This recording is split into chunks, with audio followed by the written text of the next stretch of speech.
दोस्तों नमस्कार। मैं अब भावनगर पहुंच गया हूं। कल मैं बड़ोदरा में था और आज भावनगर में हूं।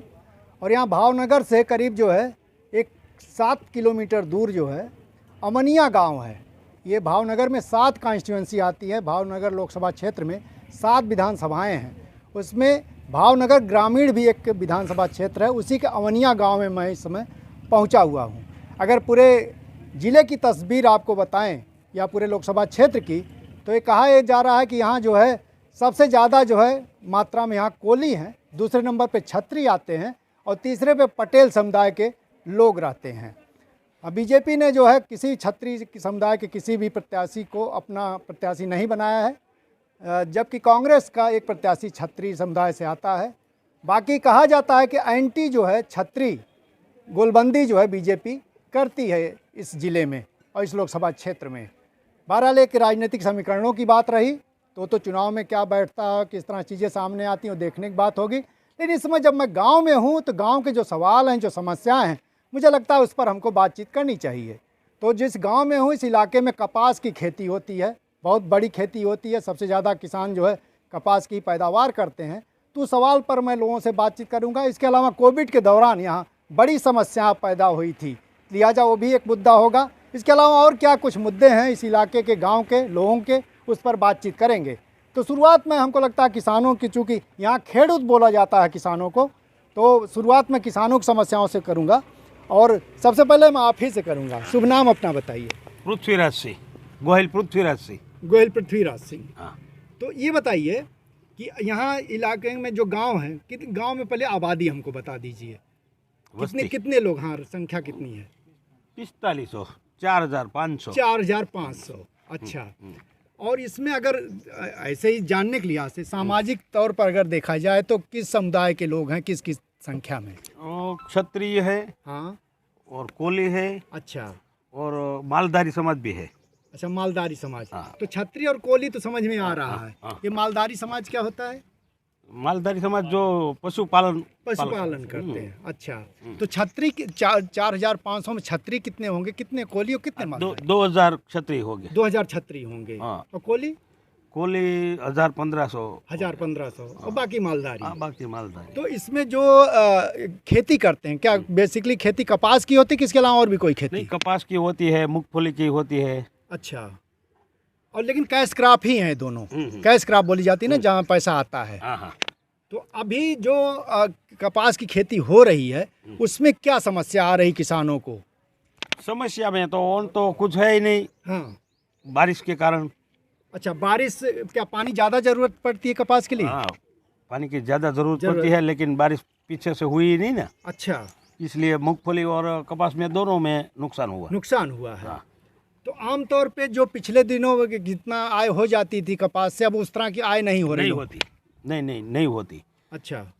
अब एक साल के बाद एक साल है वो खोट में ही जाती है। इसको थोड़ा हम और स्पेसिफिक कर रहे हैं, थोड़ा और नज़दीक से समझने के लिए। हाँ। एक किसान के एवरेज है कितना खेत होता होगा जिसपे कपास खेती करता है? कितना क्षेत्रफल? हाँ, कितना खेत क्षेत्रफल में तो એવું છે કે 50% ऊपर कपास જ હોય છે અમારે ત્યાં, 50% से ज्यादा। हाँ, नहीं खेत जैसे 2 बीघा 3 बीघा हम लोग तरफ बोला जाता है, यहाँ क्या बोला जाता है? એટલું तो આપણે तो 2000 हाँ, 2000 से 2500 बीघा जमीन में कपास होता है। अच्छा।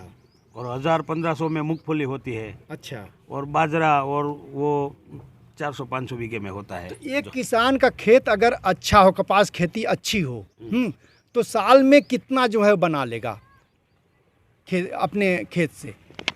तो बीघे 10,000 15,000 अच्छा हो तो मिल जाता है बस। हाँ, बस, उससे ज्यादा नहीं।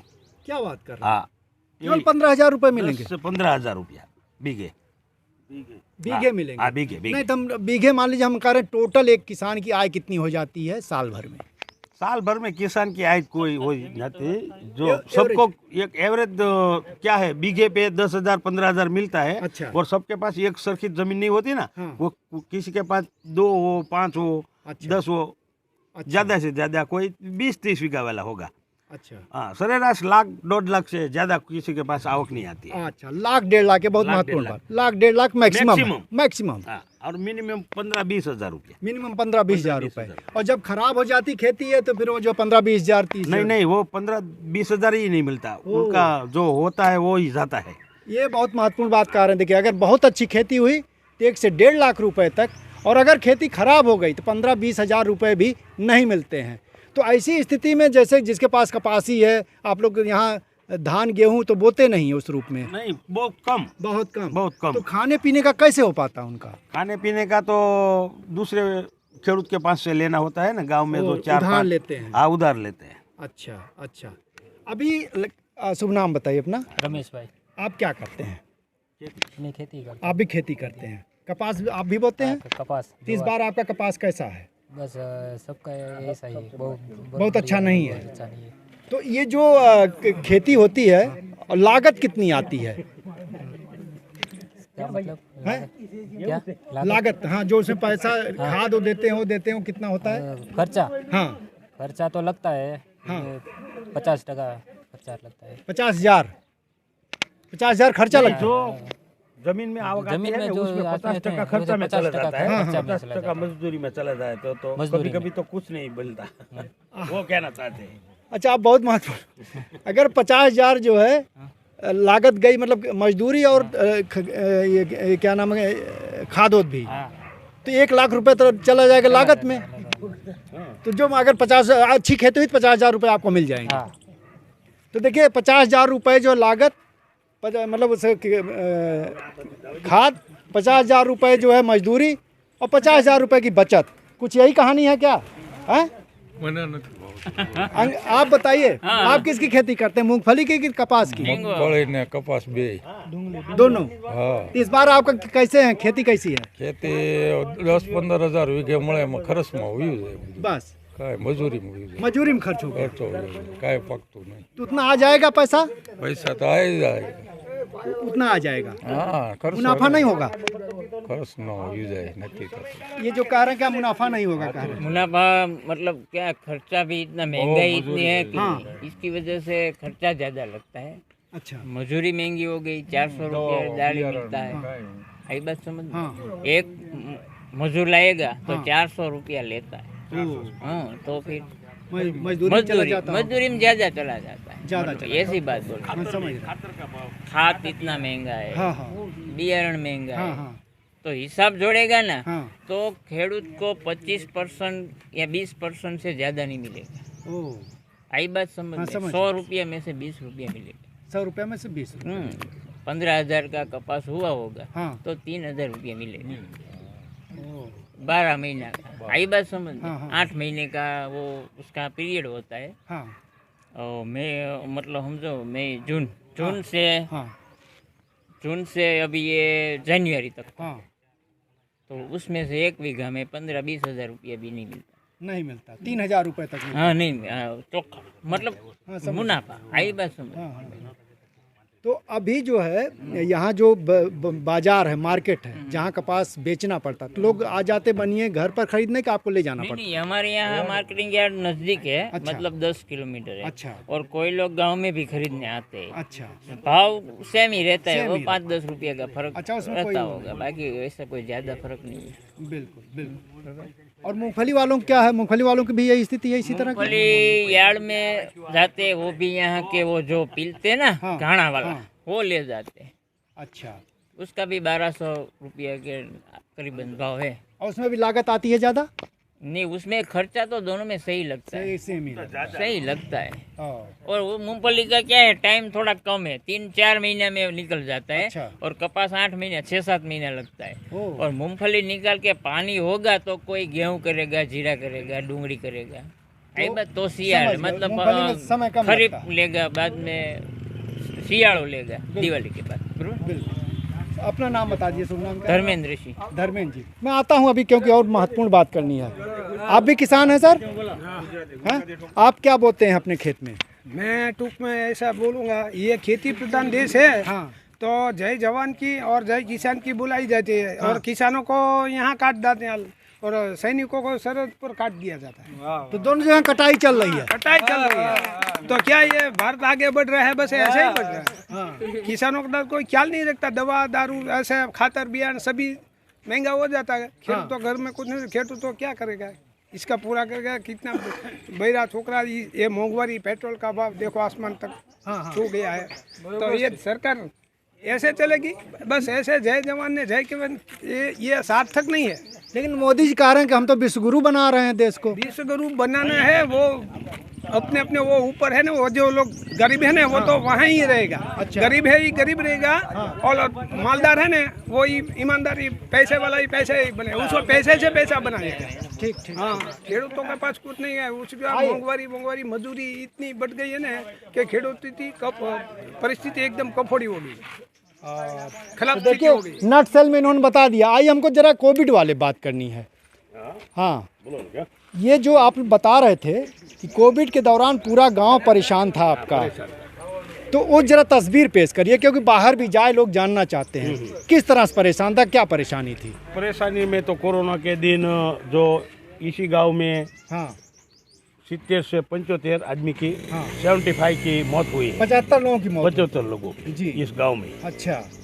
और उस समय कोई सुविधा ही नहीं थी हॉस्पिटल में। हाँ। कोई ऑक्सीजन या एम्बुलेंस। हाँ। एम्बुलेंस बुलाओ तो 2-3 घंटे में आती थी। हाँ। यहाँ से पेशेंट को ले जाते, वो लाइन में रहते तो बेड 10-12 कलाक के बाद मिलते थे। और अंदर तो किसी को जाने नहीं देते थे। बेड मिलते भी या नहीं मिलते किसी को पता नहीं। हाँ, और 2-3 दिन में फोन आ जाता था कि वो नहीं रहे, गुजर गए। ऐसी पोजीशन थी ऐसी गाँव में। पोजीशन। हाँ। तो पर घर के हिसाब से अगर पूछें तो कितनी मौतें हुई, कितनी और घर के अलग अलग तो क्या है, एक तो मेरे घर में ही हुई। अच्छा, आपका कौन मरा? मेरा मातुश्री। माँ मरी। हाँ। कितनी उम्र रही होगी उनकी? 65-70 साल। 75 साल। नहीं। और 65 साल। हाँ। 65 साल। हाँ। और दूसरा बता रहे हैं किसी घर में 4-5 मौतें हुई। हाँ, एक परिवार जो हमारे यहाँ है बारिया का, हाँ। उसमें 5 मौतें हुई। 5 मौतें। उसमें 20-22 साल हाँ। का एक आदमी और एक 30 साल के आजू बाजू, जनक 30 साल ना जैसे 30 साल 50 साल। हाँ। ऐसी 5 मौतें हुई। 5 मौतें एक घर में। पूरा घर ही खाली हो गया होगा। हाँ। हाँ, 2 भाई, 2 चाचा और एक उसके बापूजी। और उस दौरान आप बता रहे हैं कि हम एम्बुलेंस में लाश रख के लोग हाँ। क्या था मामला? ये कोरोना के द्वारा किसी को डेड बॉडी तो सौंपते नहीं थे। हाँ। तो जो एम्बुलेंस में शमशान तक ले जाते थे, जो नक्की किए हुए होते हुआ, तो एक गाड़ी में 5-5 डेड बॉडी होती थी।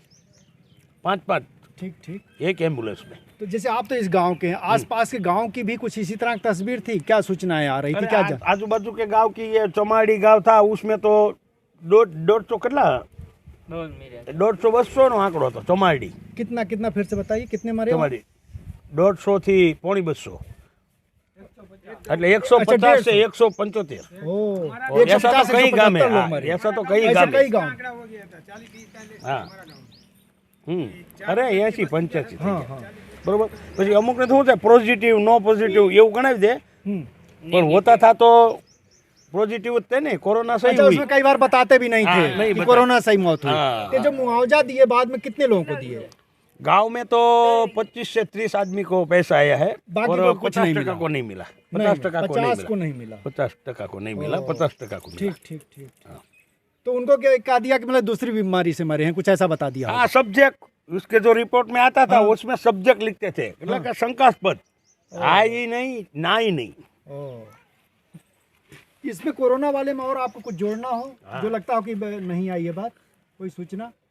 क्या मतलब प्रशासन की तरफ से जो लापरवाही रही, कितनी लापरवाही लापरवाही? अगर प्रशासन ध्यान देता तो क्या और संभाला जा सकता था? नहीं, ये ध्यान मतलब बोलो, कोरोना था ही इतना विस्फोट, तो वहाँ पे भी क्या करेंगे? बेड नहीं होगा तो अस्पताल में क्या करेंगे? मतलब भरा हुआ था उसमें, हाँ, कुछ कर ही नहीं सकते थे। कुछ कर ही नहीं सकते, वो भी क्या करेंगे? ऑक्सीजन नहीं थे। वही बरोबर। हाँ। यहाँ पे ले जाएगा तो वो क्या करेंगे? वहाँ भी इतना हाउसफुल होगा तो क्या करेंगे? सबको कहाँ रखेंगे? ऐसा होता है ना। और पूरा लाशें बिछी हुई थी गुजरात के अंदर, लेकिन बाहर ये बात नहीं गई कितने लोग मरे हैं। गवर्नमेंट ने छुपा लिया। इस पर आप क्या कहेंगे? बस वो तो कुदरती कहर है, उसका तो अपने सरकार पर कोई दोष नहीं लगता, लेकिन ये खेती लायक जो है ना, खेती पर खेती पर फोर्स करूँगा। खेती लायक ये खेती प्रधान देश है, तो खेती पर पूरा ध्यान सरकार को देना चाहिए। अगर जो ये सब फैक्ट्रियाँ चलती है काचा माल पर चलती है, अगर काचा माल नहीं मिलेगा तो फैक्ट्रियाँ बंद हो जाएगी, तो किसी बेरोजगारी और बढ़ जाएगी ना। सही सही बात। हाँ, बस जय जवान जय किसान, ये दोनों सार्थक करें ना, ये अच्छा। और महंगाई ये इतनी बड़ी बढ़ गई है, वो गरीब महंगाई भी है तेरे, इतनी महंगाई गरीब लोग नहीं सहन कर सकते। पैसे वालों तो पूरा कर सकते, लेकिन गरीब का क्या। मजदूरी करने वाला पेट्रोल लेके 2 काम आगे चले जाएगी तो पेट्रोल का पैसा ही चाहिए। ये समस्या है, महंगाई बहुत गंभीर परिस्थिति। अच्छा, अब आखिरी सवाल देखिए मैं कर रहा हूँ, हैं चुनाव चल रहा, देखिए अगर बगैर उस पर बात किए बात पूरी नहीं होगी, तो अभी क्या लग रहा है 27 सालों से बीजेपी सत्ता में है, कुछ एक अब की बदलाव का माहौल दिख रहा है, कुछ बातें हो रही जो मुझे बदलाव होगा, 100% होगा बदलाव, अच्छा परिवर्तन होगा। अभी ऐसा मूड बनाया है जनता ने, पूरे 100% बनाया है। अच्छा हाँ, कुछ परिवर्तन एक होगा। नया नतीजा होगा। हाँ, कुछ नया नतीजा ही होगा। आप भी इससे सहमत हैं? हाँ हो गया होगा माहौल ऐसा है, मतलब क्या लग रहा है, लोग समस्याएं इतनी बढ़ गई, लोगों लगता है बदलाव समस्या होना चाहिए। है, महंगाई है, सब परेशान तो है परेशान ही। वो क्या है, कोई युवा है, एक परिवार में नौकरी से परेशान है, हाँ, हाँ। कोई नौकरी तो है नहीं। हाँ, जी और महंगाई गैस सिलेंडर हाँ। 1100 रुपये है, 1100 रुपये हाँ हाँ बरोबर, जो 400 में मिलता हाँ था। हाँ मोदी जी तो 400 में ही कहते थे बहुत महंगा है, बहुत महंगा है। हाँ, अब 1100 में उसको नहीं दिखता। सिलेंडर की कतार उनके मिनिस्टर नेता लोग लगाते लगाते जी। तो परिवर्तन आप भी कह रहे परिवर्तन होगा, परिवर्तन तो होना ही चाहिए, होना ही चाहिए। क्योंकि कोई भी सरकार वो गाँव में गर्व में घमंड में ना रहे, किसी को परिवर्तन कर देना ही चाहिए। अभी आप उनका घमंड शांत कर देंगे? अब ये एक गांव क्या करेगा, देश की सब पब्लिक ये जो ठांग लेगी ना तो होगा, जरूर होगा। बाकी एकल तो देखिए, मैं इस गांव से कोशिश की मैंने कि जो कुछ चीज़ें निकल कर के आए। सबसे बड़ा सवाल तो किसानों को बना हुआ है। गांव में जो है कपास की खेती होती है, मूंगफली की खेती होती है, उसमें लागत इतनी लगती है कि किसान उसको जो है उतना लागत दे ही नहीं पाता, और देता है तो उतना निकल नहीं पाता है। एक अजीब संकट में फंस गया है और मजबूरी में कहिए खेती कर रहा है, खेती उसके ऊपर बोझ बन गई है। कुछ एक ऐसी स्थिति दिख रही है। बाकी आप जानते हैं कोविड के दौरान ये जो नज़ारा हमारे सामने आया है, शायद शहरों में भी इस तरह की मौतें नहीं हुई जैसा इस गांव में दिखा। जी आप एक बात दीजिए, हाँ। हमारे गांव में जो खेती होती है ना, वो बारिश आने पर ही होती है। दूसरा कोई स्रोत नहीं है सिंचाई के लिए, पानी के लिए। जो एग्रीकल्चर की खेती के लिए जो पानी नर्मदा से ही नहीं आता, जो शत्रुंज जैसे आता था, वो 35 साल से बंद है।